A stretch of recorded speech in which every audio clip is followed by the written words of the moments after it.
BJP और RSS ये organised crime करने वाले लोग। जो व्यक्ति जुडिशियल कस्टडी में था उसकी हत्या टाइट सिक्योरिटी में हुई। इसका अर्थ ये है कि टाइट सिक्योरिटी में ये हत्या करवाई गई। जो परिस्थिति जन्य साक्ष्य है उसके आधार पर यही कहा जा सकता है। 2024 में लोकसभा का चुनाव है और आरएसएस और भाजपा को ऐसा नहीं लगता कि वो तीसरे टर्म के लिए चुनाव जीतने वाले। इस अनिश्चितता की वजह से उन्होंने इस घटना को अंजाम दिया। अब जब इसका फायदा आरएसएस बीजेपी को होगा, जिसको फायदा होगा, स्वाभाविक रूप से उन्हीं लोगों ने इस षड्यंत्र पूर्वक ये काम किया है। ऐसा सर्कमस्टेंशियल एविडेंस के आधार पर कहा जा सकता है। अगर जांच होती है तो जांच में ये पता भी चल जाएगा। आप देख रहे हैं देश लाइव, देश की आवाज। मैं गुजरात के ऊना में कार्यक्रम में था और 10 बजे तक मेरा कार्यक्रम चला। उस कार्यक्रम में मैंने ये कहा था कि बीजेपी और आरएसएस ये ऑर्गेनाइज्ड क्राइम करने वाले लोग। मुझे नहीं मालूम था कि वो 10 बजे के और 10:30 बजे के बीच में एक बहुत बड़ा ऑर्गेनाइज्ड क्राइम करने का जघन्य अपराध करेंगे। अगर ऐसा हुआ, दूसरी महत्वपूर्ण बात मैं ये कहना चाहता हूं कि अतीक अहमद ये कन्विक्टेड व्यक्ति थे। यानी न्यायालय ने उनको अपराधी घोषित किया। न्यायालय ने उसको अपराधी घोषित किया था। निश्चित रूप से वो अपराधी था, उसका समर्थन नहीं किया जा सकता और किसी को भी अपराधी का समर्थन नहीं करना चाहिए। मगर इसमें जो बहुत महत्वपूर्ण और मौलिक सवाल खड़े होते हैं कि जो व्यक्ति जुडिशियल कस्टडी में था उसकी हत्या टाइट सिक्योरिटी में हुई। इसका अर्थ यह है कि टाइट सिक्योरिटी में ये हत्या करवाई गई। जो परिस्थिति जन्य साक्ष्य है उसके आधार पर यही कहा जा सकता है। इसलिए इस सारे एपिसोड में केवल अतीक अहमद की हत्या नहीं हुई। अतीक अहमद की हत्या उतना महत्वपूर्ण मुद्दा नहीं है जितना महत्वपूर्ण मुद्दा संविधान की हत्या करना है। ये कानून का राज है और कानून और संविधान की शपथ लेकर उत्तर प्रदेश में आरएसएस और भाजपा ने अपनी सरकार बनाई और आदित्यनाथ योगी को मुख्यमंत्री बनाए। जिस संविधान की शपथ लेकर यह सरकार बनाई या आदित्यनाथ मुख्यमंत्री बने, क्या आदित्यनाथ ने उस संविधान की शपथ का उल्लंघन नहीं किया? निश्चित रूप से उसने उल्लंघन किया। आदित्यनाथ ने उल्लंघन किया। मैं ऐसा मानता हूं कि प्रत्येक व्यक्ति को जिस पर आरोप है उसे अपने आप को निर्दोष साबित करने का मौका दिया जाना चाहिए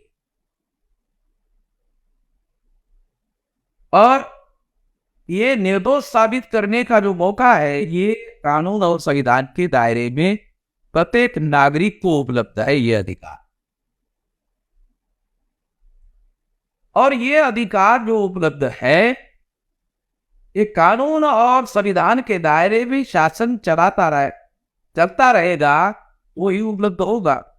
मगर यहां तो टाइट सिक्योरिटी में और नजदीक में सर के पास बंदूक लगाकर इस तरह से वीडियो दिखाए जा रहे हैं, उसके आधार पर ये योजनाबद्ध तरीके से मर्डर किया हुआ है, ऐसा कहा जा सकता है। तो ये संविधान का उल्लंघन है। दूसरा, ये ऑर्गेनाइज क्राइम है।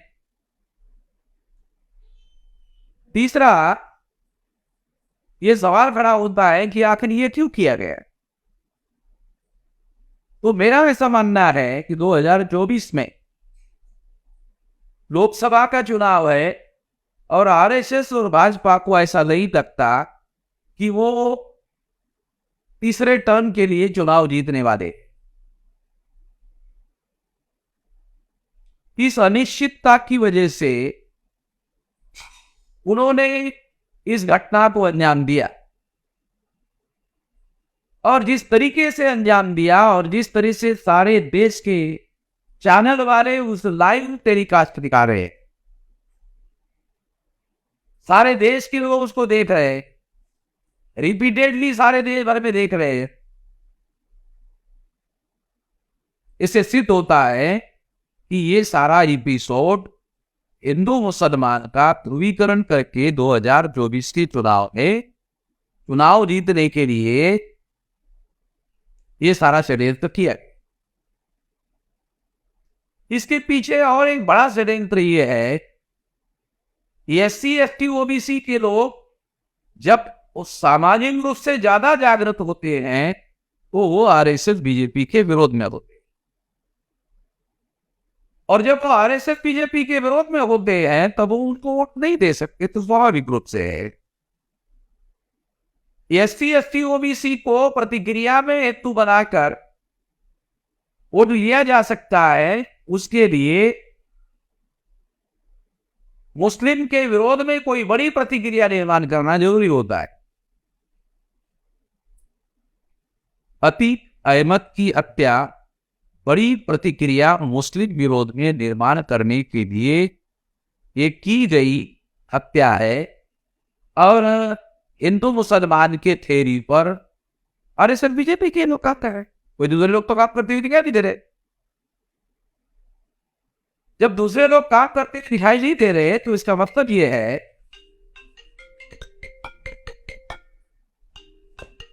कि ये इस थ्योरी को चलाने वाले लोग ही ऐसा कर रहे हैं।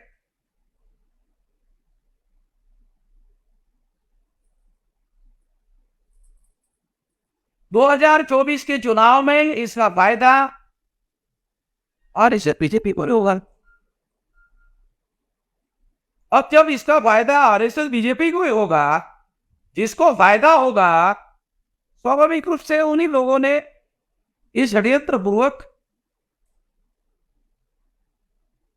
ये काम किया है। ऐसा सरकमटेंशियल एविडेंस के आधार पर कहा जा सकता है। अगर जांच होती है तो जांच में यह पता भी चल जाएगा, इस षड्यंत्र का भी पता चलेगा। मगर उत्तर प्रदेश की सरकार या भाजपा की ही सरकार जांच करेगी तो ये तो जांच होगा नहीं। इसलिए अगर जांच करना है तो जुडिशियल कस्टडी का आदमी, उसकी अगर मर्डर हुई तो जिम्मेदारी तो सुप्रीम कोर्ट की बनती है। इसलिए सुप्रीम कोर्ट को अपने निगरानी, नियंत्रण और निर्देशन पे इसकी जांच करनी चाहिए, तभी इसकी जांच हो सकती है। और ये जांच जो है कम से कम समय में होनी चाहिए, और कम से कम समय में ये काम किया जाना चाहिए। और एक महत्वपूर्ण बात है, इस घटना का नेशनल इंटरनेशनल परिणाम होना अवश्य है, अवश्यंभावी है। और अगर ऐसा परिणाम होता है, हिंदू मुसलमान की थ्योरी से 14 अगस्त 47 को पाकिस्तान बना, तो आरएसएस बीजेपी के लोग हिंदू मुसलमान के थ्योरी को जिस लेवल तक लेकर जाने की योजना पर काम कर रहे हैं, उससे वो लोग देश विभाजन की षड्यंत्र पर काम कर रहे हैं, ऐसा कहा जा सकता है। ये संविधान विरोधी काम है, ये देश विरोधी काम है, ये देश तोड़ने का भी षड्यंत्र है। इसको हर हालत में रोका जाना चाहिए, हर परिस्थिति में रोका जाना चाहिए। हम जल्दी ही इसके बारे में नेशनल लेवल पर बड़ी कोई कार्रवाई, ऑर्गेनाइजेशनल कार्रवाई करने की दिशा में आगे बढ़ेंगे। क्योंकि आगे ऑर्गेनाइज कार्रवाई हम क्यों करेंगे? क्योंकि इसके पीछे एससी एसटी ओबीसी को हिंदू बनाकर 2024 में वोट लेने की साजिश का हिस्सा है। इसलिए ये घटना मुस्लिम विरोधी नहीं है, ये घटना एससी एसटी ओबीसी के विरोध में है। वो एससी एसटी ओबीसी के लोगों को सारे देश भर में इसके लिए संगठित होकर इसकी प्रतिक्रिया देना बहुत ज्यादा जरूरी होगा, नहीं तो उनके वोट का अधिकार जीरो हो जाएगा। वोट के अधिकार पर जो संवैधानिक अधिकार मिले हुए हैं वो अधिकार भी जीरो करने का बीजेपी का षड्यंत्र है। इससे सभी लोगों को सावधान रहना जरूरी है। ये मेरी पहली प्रतिक्रिया है।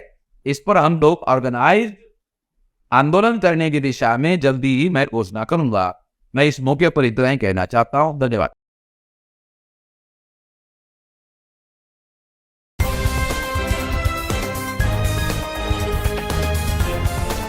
देश और दुनिया की तमाम छोटी और बड़ी खबरों के लिए हमारे चैनल को सब्सक्राइब करना न भूलें और बेल का बटन जरूर दबाएं।